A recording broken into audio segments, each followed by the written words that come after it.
मेरे रब्बिकुम, सुनो मेरा सोना मोहम्मद मेरे वजूद पे दलील बन के आया है। हम सारे सारे सारे नबी की बारगाह में चले गए, ओ आमिना के चांद और रब के लाडले सोने महबूब और नबियों के इमाम।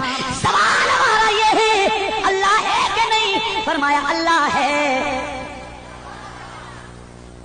तवज्जो रखना, फरमाया अल्लाह है। सरकार गलते पिछों ही सुनते आए हैं।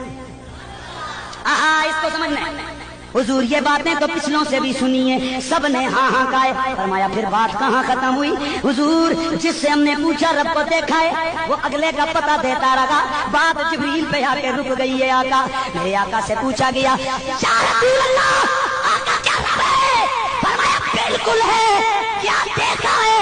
फरमाया वो सिर्फ देखा ही नहीं, टिकटिकी बांध के देखा, सिर्फ देखा ही नहीं, अखियां भर भर के रखे आए, सिर्फ देखा ही नहीं, बातें भी सुनी है, बातें की भी है, कलाम भी किया है, गुफ्तगू भी की है।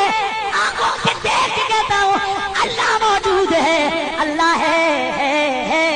तो फिर रब बोला आया तुम्हारे पास मेरा वो सोना नबी जो मेरे ही वजूद पे दलील बन गया है।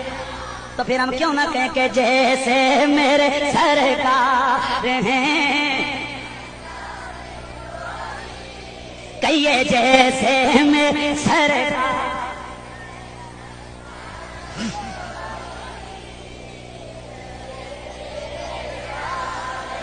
एक जुमला और कह के मोहब्बत की गुफ्तगू को आगे बढ़ाता हूं दोस्तों। अल्लाह अल्लाह, तवज्जो करना, अल्लाह है।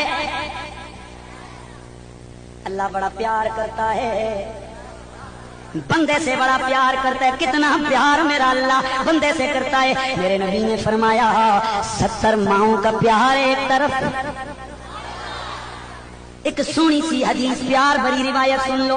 मेरे मुस्तफा करीम की ज़ौजे मोहतरमा और मेरे सरकार के प्यारे गुलाम हजरत सैयदना फारूक आज़म रज़ी अल्लाह ताला अन्हु, आप फरमाते हैं कि एक गज़वे से चंद बच्चे और औरतें कैदी बन के आए, मेरे आका की बारगाह में पेश किए गए। रात को माओ उन बच्चों को अलग रखा गया, औरतों को अलग रखा गया। सुबह के वक्त उनको इकट्ठा करके नबी की बारगाह में पेश किया गया।